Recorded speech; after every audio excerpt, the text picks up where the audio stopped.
So this is my list of all the 10 movies I saw this month, and I'm ranking them worst to best.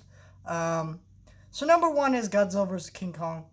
Now, when I get into the list, I do want to say these are not like, oh, this is the objective best movie that came out this month. I didn't see every movie that came out this month. I'd love to see every movie, but but that's not how time and things like that works. But yeah, I saw Godzilla vs. King Kong yesterday. If you want to see my review for these movies, I have reviews for every single one of these movies on my main channel, Chan's Movie Vlog channel. But I really liked this movie. It gave me everything I needed. So yeah, it's number one. Number two is Biggie, I Got a Story to Tell. This is a documentary about Notorious B.I.G., one of my favorite rappers of all time.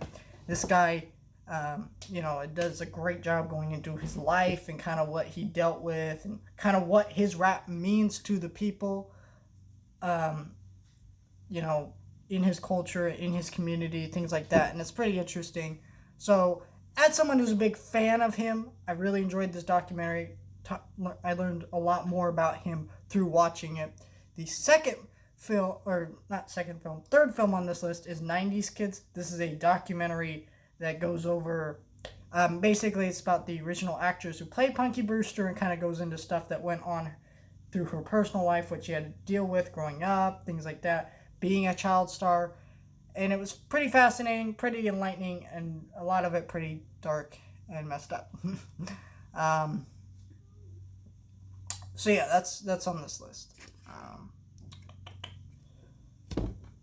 And then we have Raya and the Last Dragon at number 4. I thought this film, despite having a terrible release plan, this film was fine. It was like a typical Disney animated movie. If you like that sort of thing, it was good. It's just they could have fleshed the story out a little bit, made it less of a predictable film, but overall decent.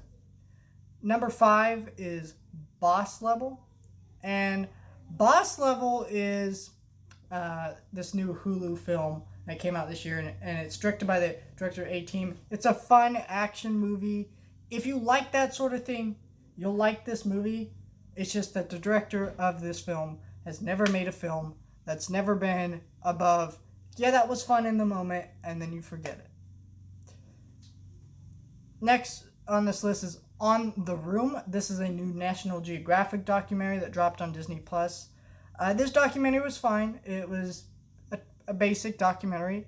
It's not too special or interesting, but it was fine for what it was. And if you like National Geographic documentaries, well, it's definitely one that's worth checking out. But if you're not too into that sort of thing, I like the really good ones. I'm not super into them, but yeah, that's on this list. Number 7 on this list is the Snyder Cut, the 4-hour and 2-minute Snyder Cut. This film did not need to be 4 hours. I hate films that portray Batman and Superman incorrectly, and this film did that. I've never been a fan of the Snyder films before this film, so I wasn't going to be a fan with this one. And, it was better than his last 2 movies, but still wasn't a good movie. And it's not worse than the theatrical cut, but it's not exactly a good movie because of that. So, yeah. Number 8 on this film list is Yes Day, a generic family movie that was pretty boring and fine for what it was, but it was like, yeah, I mean, it's not great. So, number 9 on this list is Personal. This is a documentary about the dark truth of personality tests. The problem with this documentary is a problem with a lot of bad documentaries.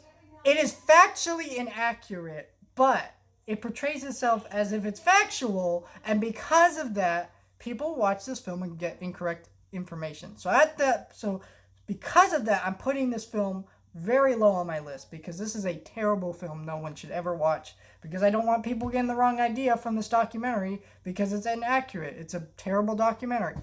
Number 10 on this list was one I went into the month very excited about. This was my number 1 anticipated film of this month, Coming to America 2.